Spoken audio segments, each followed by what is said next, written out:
या देवी सर्वभूतेषु शक्तिरूपेण संस्थिता नमस्तस्यै नमस्तस्यै नमस्तस्यै नमो नमः। या देवी सर्वभूतेषु मातृरूपेण संस्थिता नमस्तस्यै नमस्तस्यै नमस्तस्यै नमो नमः। आज नवरात्रि का 5वां दिन है और इस दिन माँ स्कंद माता की पूजा की जाती है। इस दिन माँ स्कंद माता की विधि विधान से पूजा की जाती है और माँ स्कंद माता देवी की व्रत कथा सुनी जाती है। तो आप भी माँ स्कंद माता की कथा अगर सुनना चाहते हैं तो हमारे इसी चैनल पर आपको माँ स्कंद माता की वीडियो मिल जाएगी। जय माता दी। आप सभी को नवरात्रि के 5वें दिन की हार्दिक शुभकामनाएं। आज की इस वीडियो में हम सुनेंगे श्री दुर्गा सप्तशती पाठ का अध्याय 9 और 10। तो वीडियो को पूरी देखिएगा। चलिए शुरू करते हैं पाठ अध्याय 9। इस अध्याय में निशुंभ वध का वर्णन किया गया है। 9वां अध्याय का पाठ संतान प्राप्ति के लिए किया जाता है। पुत्र प्राप्ति के लिए या संतान से संबंधित किसी भी परेशानी के निवारण के लिए दुर्गा सप्तशती के 9वें अध्याय का पाठ किया जाता है। इसके अलावा संतान की उन्नति प्रगति के लिए तथा किसी भी प्रकार की खोई हुई अमूल्य वस्तु की प्राप्ति के लिए भी 9वें अध्याय का पाठ करना उत्तम होता है। यह आपकी मनोकामना पूर्ण करने में सहायक है। राजा ने कहा, भगवान, आपने रक्त बीज के वध के संबंध रखने वाला देवी चरित्र का यह अद्भुत महात्म्य मुझे बतलाया।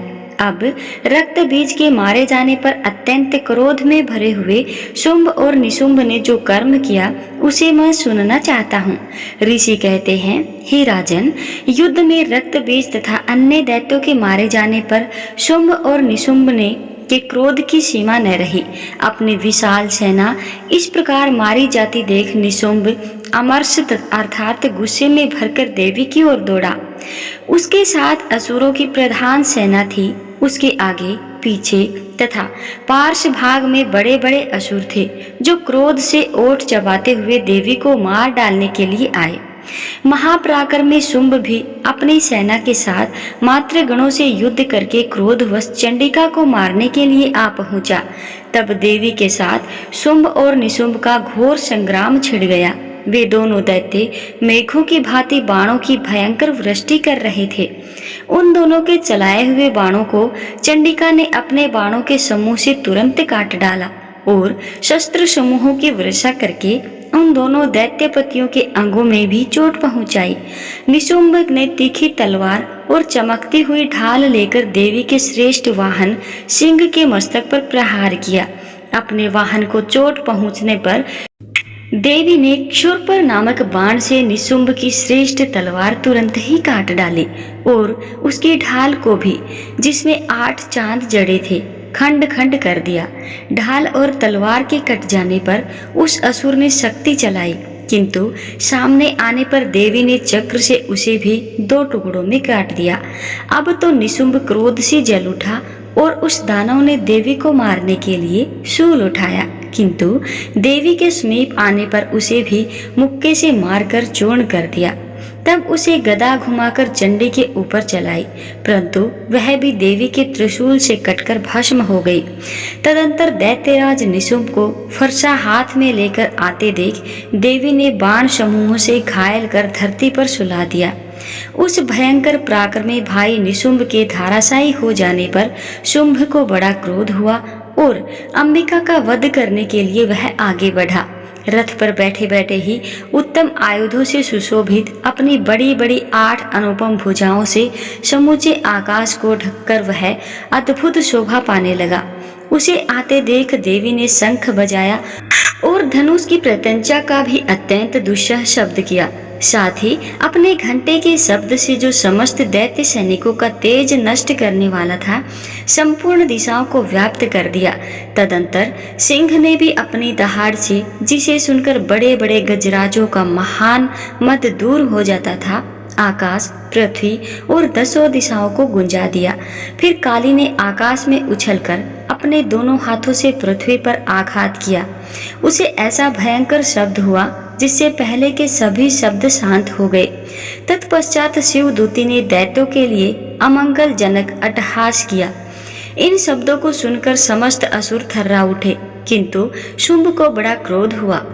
उस समय देवी ने जब शुंभ को लक्ष्य करके कहा, ओ दुरात्मन, खड़ा रह, खड़ा रह, तभी आकाश में खड़े हुए देवता बोल उठे, जय हो, जय हो। शुंभ ने वहां आकर ज्वालाओं से युक्त अत्यंत भयानक शक्ति चलाई।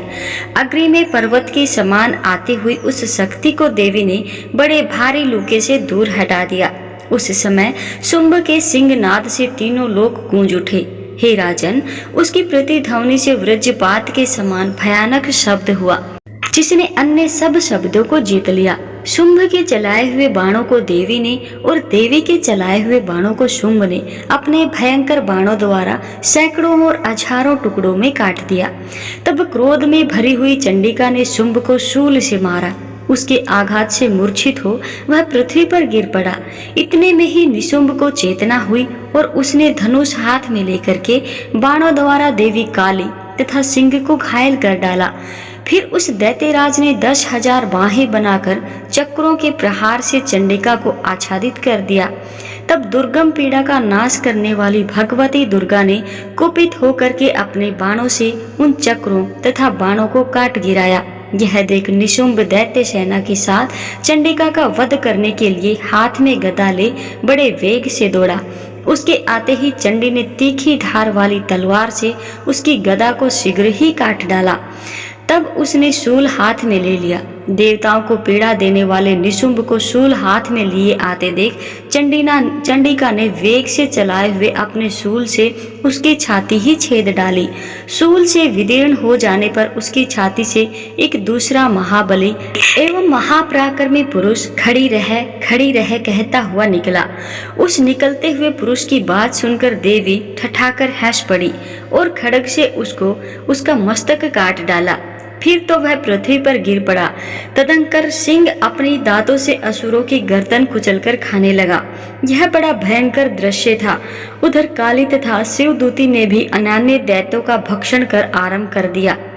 कौमारी की शक्ति से विदीर्ण हो कितने ही महादैत्य नष्ट हो गए। ब्रह्माणी के मंत्रपूत जल से निस्तेज हो कितने ही भाग खड़े हुए। कितने ही दैत्य महेश्वरी के त्रिशूल से छिन्न भिन्न होकर धाराशाही हो गए।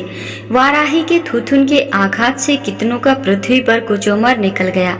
वैष्णवी ने भी अपने चक्र से दानवों के टुकड़े टुकड़े कर डाले।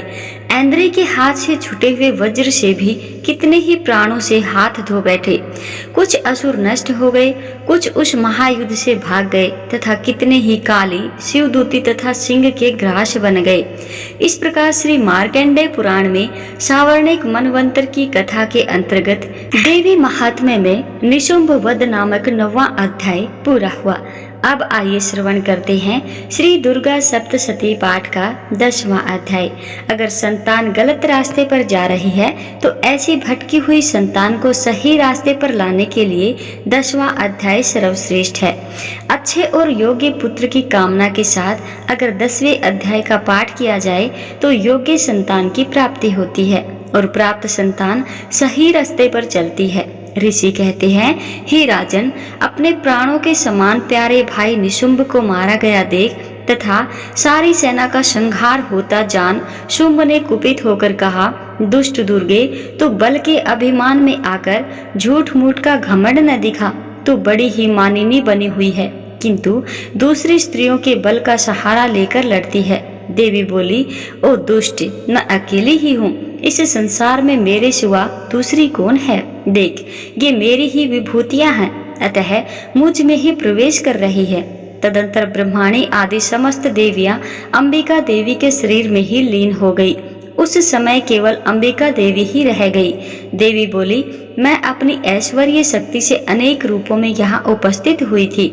उन सब रूपों को मैंने समेट लिया है। अब अकेली ही युद्ध में खड़ी हूँ, तुम भी स्थिर हो जाओ। ऋषि कहते हैं, तदंतर देवी और शुंभ दोनों के देखते ही देखते भयंकर युद्ध छिड़ गया। बाणों की वर्षा तथा तीखे शस्त्रों एवं दारुण अस्त्रों के प्रहार के कारण उन दोनों का युद्ध सब लोगों के लिए बड़ा भयानक प्रतीत हुआ। उस समय अंबिका देवी ने जो सैकड़ों दिव्य अस्त्र छोड़े, उन्हें दैत्यराज शुंभ ने उनके निवारक अस्त्रों द्वारा काट डाला। इसी प्रकार शुंभ ने भी जो दिव्य अस्त्र चलाए, उन्हें परमेश्वरी ने भयंकर हुंकार शब्द के उच्चारण आदि द्वारा खिलवाड़ से ही नष्ट कर डाला। तब उस असुर ने सैकड़ों बाणों से देवी को आच्छादित कर दिया। यह देख क्रोध में भरी हुई उन देवी ने भी बाण मारकर उसका धनुष काट डाला। धनुष कट जाने पर फिर दैत्यराज ने शक्ति हाथ में ली, किंतु देवी ने चक्र से उसके हाथ की शक्ति को भी काट गिराया। तत्पश्चात दैत्यों के स्वामी शुंभ ने 100 चांद वाली चमकती हुई ढाल और तलवार हाथ में ले उस देवी पर धावा किया। उसके आते ही चंडिका ने अपने धनुष से छोड़े हुए तीखे बाणों द्वारा उसकी सूर्य किरणों के समान उज्जवल ढाल और तलवार को तुरंत ही काट दिया। फिर उस दैत्य के घोड़े और सारथी मारे गए। धनुष तो पहले ही कट चुका था, अब उसने अंबिका को मारने के लिए उद्यत हो भयंकर मुगदर हाथ में लिया। उसे आते देख देवी ने अपने तीक्ष्ण बाणों से उसका मुगदर भी काट डाला। तिस पर भी वह असुर मुक्का तानकर बड़े वेग से देवी की ओर झपटा। उस दैत्यराज ने देवी की छाती में मुक्का मारा। तब उन देवी ने भी उसकी छाती में एक चाटा जड़ दिया। देवी का थप्पड़ खाकर दैत्यराज शुंभ पृथ्वी पर गिर पड़ा, किंतु पुनः सहसा पूर्ववत उठकर खड़ा हो गया। फिर वह उछला और देवी के ऊपर ले जाकर आकाश में खड़ा हो गया। तब चंडिका आकाश में भी बिना किसी आधार के ही शुंभ के साथ युद्ध करने लगी। उस समय दैत्य और चंडिका आकाश में एक दूसरे से लड़ने लगे। उनका वह युद्ध पहले सिद्ध और मुनियों को विस्मय में डालने वाला हुआ। फिर अंबिका ने शुंभ के साथ बहुत देर तक युद्ध करने के पश्चात उसे उठाकर घुमाया और पृथ्वी पर पटक दिया। पटके जाने पर पृथ्वी पर आने के बाद वह दुष्ट आत्मा दैत्य पुनः चंडिका का वध करने के लिए उसकी ओर बड़े वेग से दौड़ा। तब समस्त दैत्यों के राजा शुंभ को अपनी ओर आते देख देवी ने त्रिशूल से उसकी छाती छेदकर उसे पृथ्वी पर गिरा दिया। देवी के शूल की धार से घायल होने पर उसके प्राण पखेरु उड़ गए और वह समुद्रों, द्वीपों तथा पर्वतों सहित समूची पृथ्वी को कपाता हुआ भूमि पर गिर पड़ा। तदंतर उस दुरात्मा के मारे जाने पर संपूर्ण जगत प्रसन्न एवं पूर्ण स्वस्थ हो गया तथा आकाश स्वच्छ दिखाई देने लगा। पहले जो उत्पात सूचक मेघ और उल्कापात होते थे वे सब शांत हो गए तथा उस दैत्य के मारे जाने पर नदियां भी ठीक मार्ग से बहने लगी। उस समय शुंभ की मृत्यु के बाद संपूर्ण देवताओं का हृदय हर्ष से भर गया और गंधर्व गण मधुर गीत गाने लगे। दूसरे गंधर्व बाजे बजाने लगे और अप्सराएं नाचने लगी। पवित्र वायु बहने लगी। सूर्य की प्रभा उत्तम हो गई। अग्निशाला की भुजी हुई आग अपने आप प्रज्वलित हो उठी तथा संपूर्ण दिशाओं के भयंकर शब्द शांत हो गए। इसी प्रकार श्री मार्कंडेय पुराण में सार्वश्रिक मनवंतर की कथा के अंतर्गत देवी महात्म्य में शुंभ का वध नामक 10वां अध्याय पूरा हुआ।